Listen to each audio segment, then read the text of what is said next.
بسم اللہ الرحمن الرحیم۔ آپ دیکھ رہے ہیں KH گارڈن یوٹیوب،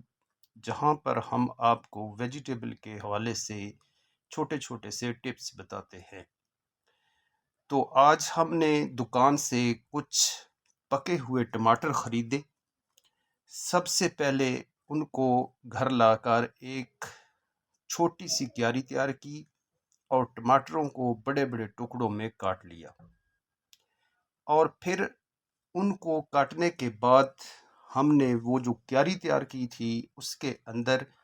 ان ٹماٹروں کو اسی طرح جو کٹے ہوئے تھے رکھنا شروع کیا،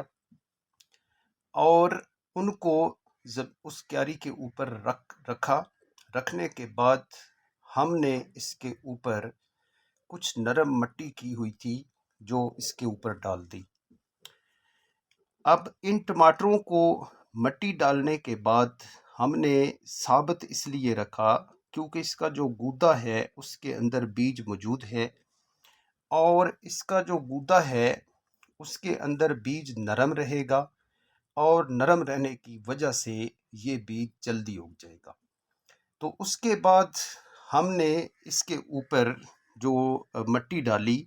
مٹی ڈالنے کے بعد اس کے اوپر ہم نے تھوڑا سا گھاس کاٹا اور اس کو اس کے اوپر ڈال دیا۔ اس کا بھی یہ مقصد ہے، چونکہ گرمی کی شدت جو ہے وہ بہت زیادہ ہے، اور اس کی وجہ سے مٹی جو ہے وہ بڑی جلدی سوکھ جاتی ہے، تو گھاس اگر اس کے اوپر رہے گا تو اس کی وجہ سے یہ مٹی جو ہے وہ نرم رہے گی، اور ٹماٹر کا بیج جو ہے وہ بھی گودے کے اندر موجود ہے، تو اس طرح یہ بیج جو ہے بہت جلدی گرو کرے گا۔ اور اس گھاس ڈالنے کے بعد ہم نے اس کو اسی وقت جو ہے پانی دے دیا